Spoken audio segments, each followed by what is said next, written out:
Olá, meus amigos!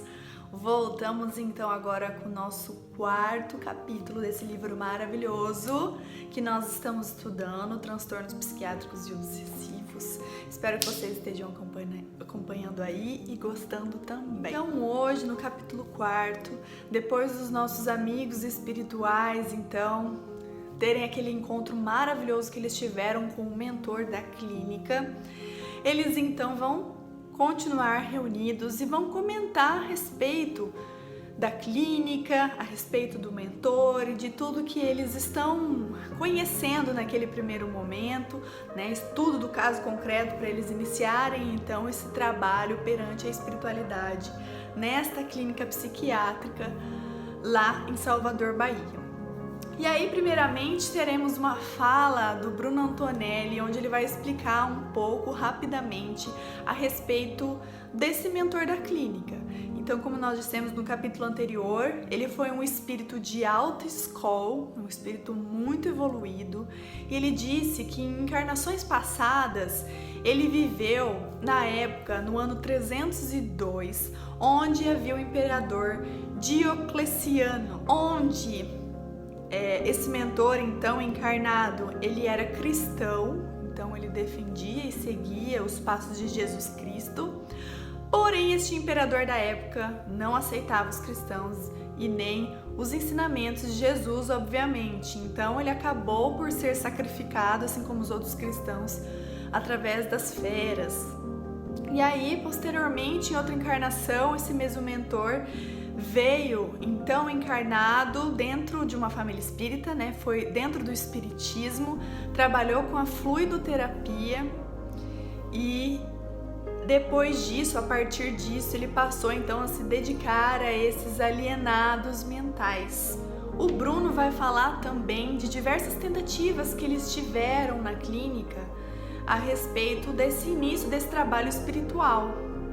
Então diz que alguns grupos mediúnicos fracassaram porque não tiveram maturidade, enfim, e o trabalho não foi continuado. Mas se tudo der certo agora com essa nova equipe espiritual, eles darão então prosseguimento a esse trabalho a nível espiritual lá dentro da clínica. E ele vai comentar também rapidamente que principalmente os dependentes químicos relacionados às drogas dessa clínica, eles estão muito obsediados, estão ligados ao vampirismo, né, que é quando eles acham que são vampiros, não só eles encarnados, mas os seus inimigos desencarnados que os acompanham também, e assim como a zoantropia, que é quando eles se acham, se veem como animais. Então vejam, todas essas são perturbações espirituais, obsessões. O Dr. Inácio Ferreira então vai fazer uma comparação depois disso da sua clínica, da clínica que ele trabalhou durante vários anos lá em Uberaba, que a gente também sempre comenta aqui no livro, né, obviamente também. E ele fala que lá eles tinham grandes dificuldades com os dependentes de álcool, do alcoolismo. Por quê? Porque o álcool é uma droga lícita, então é de fácil acesso, todos podem encontrar rapidamente, facilmente. E a gente encontra o álcool, ele fala, desde os mais ricos até os mais pobres. Então, essa era a dificuldade que eles tinham com o alcoolismo, até porque muitos passavam pela clínica, depois voltavam ao alcoolismo, depois retornavam à clínica e ficavam nesse zigue-zague, então. E aí, Dona Maria Modesto, que até então estava mais quietinha, depois de fazer uma oração maravilhosa, ela vai falar uma fala muito importante sobre a responsabilidade dos médiuns de desobsessão. E aí eu até destaquei aqui uma fala a respeito disso, porque realmente é muito importante para a gente lembrar dessa nossa responsabilidade como médios, porque por mais que não sejamos médios mais sensitivos, todos nós somos, então nós temos também essa responsabilidade. Então ela vai nos dizer: é imprescindível a consciência e responsável cooperação dos médiuns de psicofonia e de seus doutrinadores. Isto porque sabemos que esses irmãos agressivos são em si mesmos enfermos morais. E na sua ignorância, quando se sentem rechaçados nos seus planos de desforra, voltam-se contra aqueles que se fazem intermediários dos benefícios que se recusam. investindo contra os mesmos e tentando criar-lhes embaraços graves para desanimá-los no prosseguimento das tarefas. Então, ela fala dessa responsabilidade dos médiuns nesse trabalho então espiritual que eles vão iniciar, mas lógico que precisa também desse grupo mediúnico dos encarnados, não só da equipe espiritual que tem se formado, sabe, né? Já ia adiantando que só o amor que consegue vencer todos esses sentimentos maléficos. Então é muito legal essa fala dela e muito importante para nós pensarmos em tudo isso. Então, Pititinga vai dizer que seria muito bom, para que não haja então novamente todo esse embaraço com os grupos mediúnicos de encarnados, que eles façam uma reunião com os encarnados também durante o sono. E aí, então, nesta noite, eles iam se preparar, eles já iriam até a clínica para conhecer as instalações da clínica. Então, eles chegam e falam que avistam muitos espíritos benfeitores que estão lá trabalhando, ajudando em prol dos enfermos encarnados. E, obviamente, que tem muitos espíritos ruins também, que são os que obsediam os enfermos. Mas eles vão dizer, relatam que esses espíritos recebem muito bem o casal Antonelli, né, que construíram e fundaram essa grande clínica. Então todos os respeitam muito e vão conhecer uma figura que é o Dr. Hermógenes, que ele administra essa equipe espiritual de psiquiatria. Então ele coordena essa atividade psiquiátrica a nível espiritual e tem a sua equipe espiritual também. Então com certeza vão auxiliá-los também nessa jornada de desobsessão. E é muito legal porque eles encontram um jovem lá, espírito, trabalhando, e vão contar um pouquinho a história dele.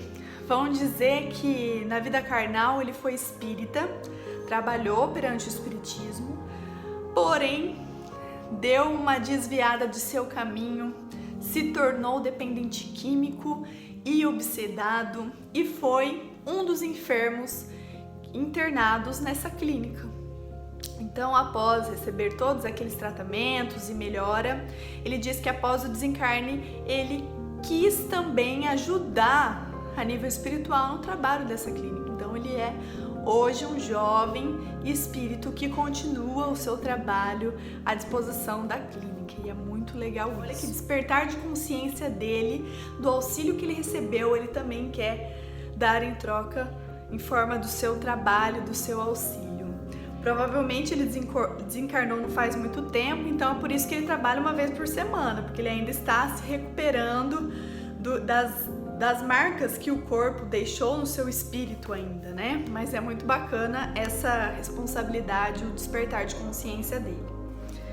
E aí, então, eles vão conhecer a clínica que nem nós dissemos, a parte material, espiritual também, todos os espíritos que lá trabalham, que lá auxiliam e aqueles também que tentam atrapalhar. E ao final, Pititinga, então, analisando, eles vão andando pelo jardim, falam que tem um grande jardim maravilhoso, e eles vão refletir sobre sempre o amor, que nós sabemos que é esse sentimento maravilhoso, que às vezes que a gente ainda nem conhece realmente a pura palavra, o puro sentimento do amor, mas eles vão dizer que é só o amor que vai ajudar a curar esses enfermos de alma, esses enfermos de corpo, porque é só o amor que nós sabemos que vai nos auxiliar nessa melhora, nesse aprimoramento moral e nessa nossa evolução.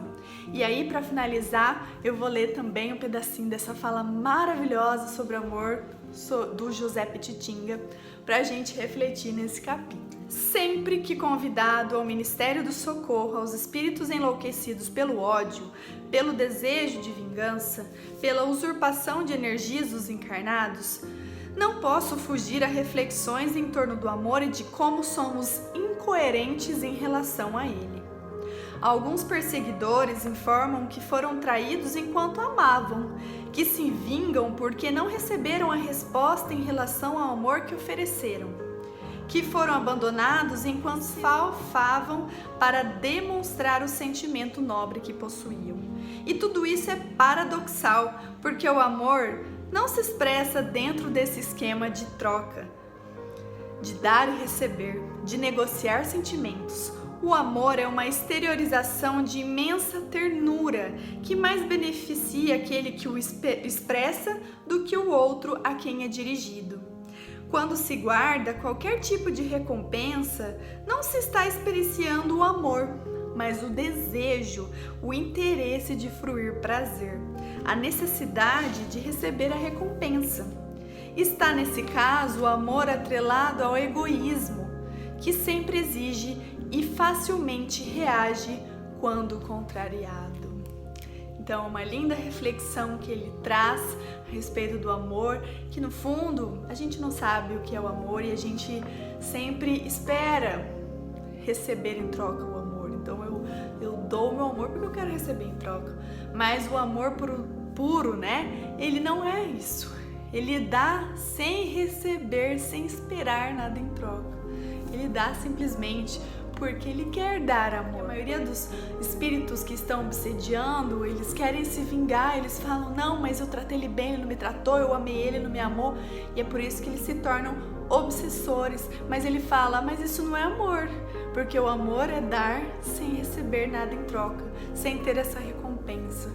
Então, é através do amor que eles vão então auxiliar esses encarnados enfermos e também os espíritos desencarnados que também estão enfermos de alma.